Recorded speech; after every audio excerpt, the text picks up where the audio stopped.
আজরাইল রে, আমার ছোট বাচ্চা একটা আছে, আমাকে চোখের পানিগুলো ছেড়ে দিয়ে ডাক দেয়া বলে, বাবা গো, আজকে বাজার থেকে তরকারি বিক্রি করে আমার জন্য মিষ্টি নিয়ে আসবে।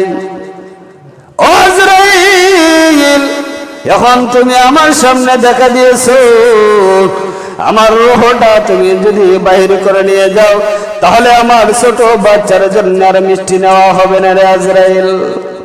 সুবহানাল্লাহ বলে। আজরাইল রে, আমার ওই ছোট বাচ্চাটার কথা রাখার জন্য আমাকে একটু সুযোগ দাও, সময় দাও। আজরাইল ডাক দাও বলে, ও তরকারিওয়ালা, মাথার মধ্যে তরকারি নিয়ে উনি বাজারে রওনা হলেন তরকারি বেচার জন্য। এই তরকারিওয়ালার ছোট বাচ্চা বলতেছে, বাবা আজকে তরকারি বিক্রি করে আমার জন্য বাজার থেকে মিষ্টি নিয়ে আসবে। তরকারিওয়ালা হাসি মুখে মাথার মধ্যে তরকারি নিয়ে উনি রওনা হলেন বাজারে তরকারি বিক্রি করবেন। উনি যখন রাস্তা দিয়ে যখন উনি হাঁটতে শুরু করলেন, হঠাৎ করে উনার সামনে মালাকুল মউত আজরাইল এসে সালাম দিলেন, আসসালামু আলাইকুম তরকারিওয়ালা। সুবহানাল্লাহ বলি না।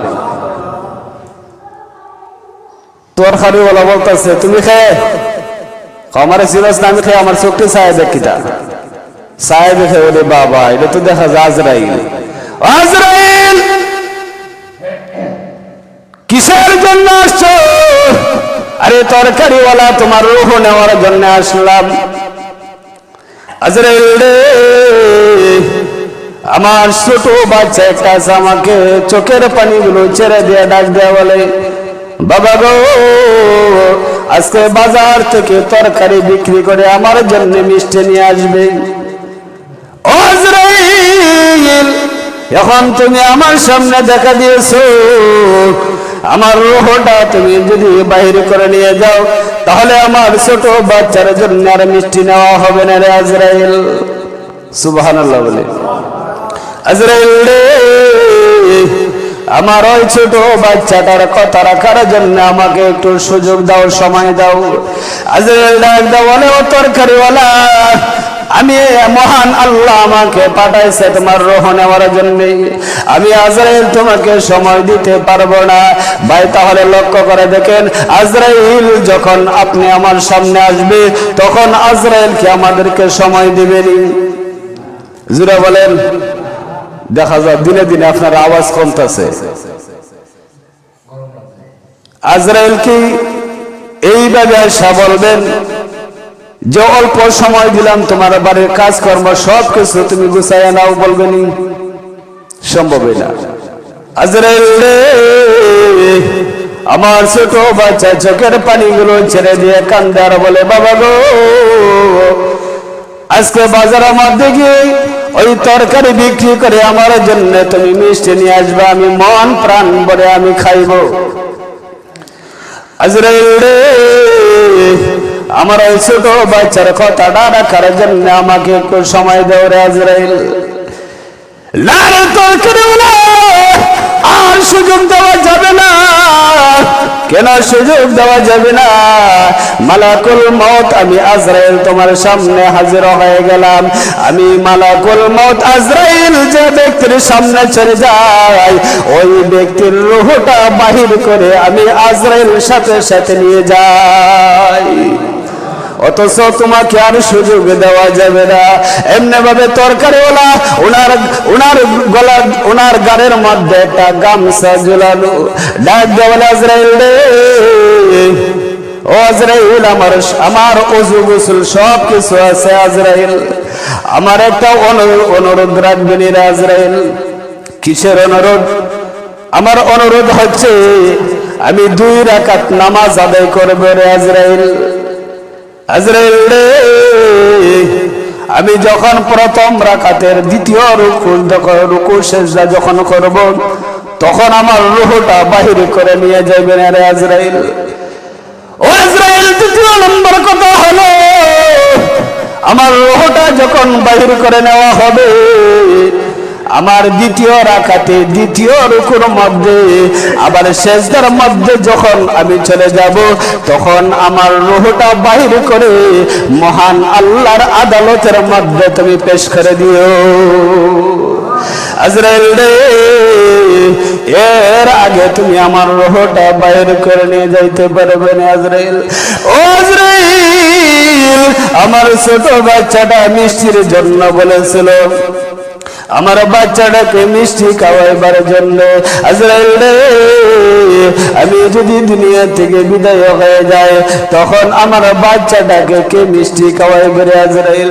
আজরাইল ডাক বলো, মুমিন, চিন্তার কোনো কারণ নাই, যেহেতু আল্লাহ তোমাদের বারগুলো নিয়ে গেছেন, আল্লাহ খাওয়াইবে। সুবহানাল্লাহ জুড়ে বলেন।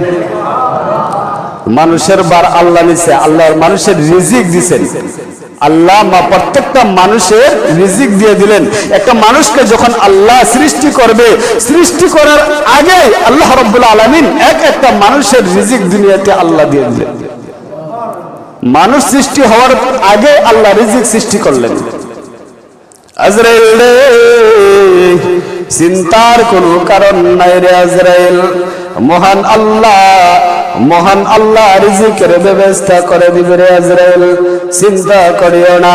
এমনি ভাবে ডাক দেবে, আজরাইল রে, যখন আমার রূহটা তুমি বাইর করে নিয়ে যাও। মুমিন বান্দার রূহটা আজরাইল ঈমানের সহিত নিয়ে গেলেন, কষ্ট পাইলেন না।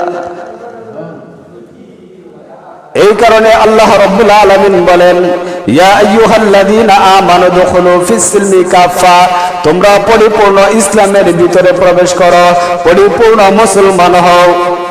আর যতক্ষণ পর্যন্ত মুসলমান না হইতে পারছো ততক্ষণ পর্যন্ত মৃত্যুবরণ করিও না। আগে মুসলমান হও, এরপরে মৃত্যুবরণ করো। আমরা তো নামে মুসলমান, আমরা নামে মুসলমান। ভাই, মালাকুল মাউত আজরাইল যখন আসবে তখন মালাকুল মাউত আজরাইলের হাত থেকে আমরা কেউ রক্ষা পাবো না। এটা 100% এটা বাস্তব। আজ পর্যন্ত কেউ আজরাইলের হাত থেকে বাঁচতে পারে নাই, আমরাও বাঁচতে পারবো না। এই জন্য কবি বলেন, আমার মরণের কতদিন বাকি আমি জানিলাম না গো আল্লাহ, মরণের কতদিন বাকি, আমার মরণের কতদিন বাকি আমি জানিলাম না গো আল্লাহ, মরণের কতদিন বাকি। আর আজরাইল আসিয়া যখন হস্তে দিবা ধরি, তখন আমার মন বাই করে ভালো কালো কি আমি জানিলাম না গো আল্লাহ, মরণের কতদিন বাকি। হায়াত হইল হাতে, হাইরে মওত হইল পায়ে। জোরা বলেন ঠিক কিনা? হায়াত হইল হাতে, হাইরে মওত হইল পায়ে। যে জাগা যার মরণ লেখা, সে জাগা সে মর আমি জানিলাম না গো আল্লাহ, মরণের কতদিন বাকি। মরণ কিন্তু নিকটবর্তী, বেশি দিন বাকি নাই, অল্প দিন। আমরা তো ভাবছি আমার হায়াতটা অনেক লম্বা আছে। পয়গম্বর সুলাইমান ভাবতো যে আমার হায়াতটা অনেক লম্বা আছে, কিন্তু আজরাইল যখন বলছে কথাটা আমার হায়াত মনে হয় লম্বা আছে, সাথে সাথে আজরাইল হাজির হয়ে গেছে। তাহলে আল্লাহ রাব্বুল আলামিন বলেন যে তোমার সাথে আজরাইল প্রতিবার 40 বার করে দেখা করে তোমার সঙ্গে। একটা মানুষের সাথে প্রতিদিন আজরাইল 40 বার করে দেখা করে। সুবহানাল্লাহ জুড়ে বলে না? একটা মানুষের সাথে আজরাইলে 40 বার এসে দেখা করে প্রতিদিন। যখন আজরাইল যে 40 বার করে দেখা করে, যদি আজরাইলের ফান্দার মধ্যে পড়ে যায় আর যদি এক থাবাদে লয়ে যায়, ফিরানোর কোন কুদরত আছে নাকি? কেউ নাই। এই কারণে আল্লাহ বলছে যে মরণ অতি নিকটবর্তী তোমার কাছে, মরণ তোমার কাছে। আগে ছোটবেলা পড়তাম ওই দেখা যায় তাল গাছ, ওই আমাদের গাছ, ওই কানাতে বাস করে খানা বগি চাষ। ওই বগি তুই চাষ কি? পান্তা বাস কাশনি, পান্তা আমি খাই না, পুঁটি মাছ পাই না, একটা যদি পাই এমনি ধরে খাই। ছোটবেলা পড়ছিলাম কবিতা, কিন্তু ওই কবিতাটার আমি ফালতায় আমি একটা নতুন কবিতা বলি। আমার তাহলে লক্ষ্য করে দেখি কবিতাটা হলো, ওই যে দেখা যায় কবরস্থান, ওই আমাদের ঘর, জোরে বলেন ঠিক কিনা? ওই যে দেখা যায় কবরস্থান, ওই যে আমাদের ঘর, ওইখানেতে থাকতে হবে সারা জীবন ভর। আরে কবর তুই চাস কি? টাকা পয়সা নেসনি রে কবর, সুদগুর মানুষ নেসনি না। আমি টাকা পয়সা নেই না, আমি সুদগুর মানুষ পছন্দ করি না। তাহলে কি পছন্দ করস? আমি যদি মুমিন বান্দা পাই, এমনে ধরে আল্লাহর জান্নাতে তারে ঢুকাই। আর জোরে বলি সুবহানাল্লাহ। তাহলে কবিতাটা পরিবর্তন হয়েছে কিনা ভাই? ওই যে দেখা যায় কবরস্থান, ওই আমাদের ঘর, ওই কানাতে থাকতে হবে সারা জীবন ভর। আরে কবর তুই চাস কি?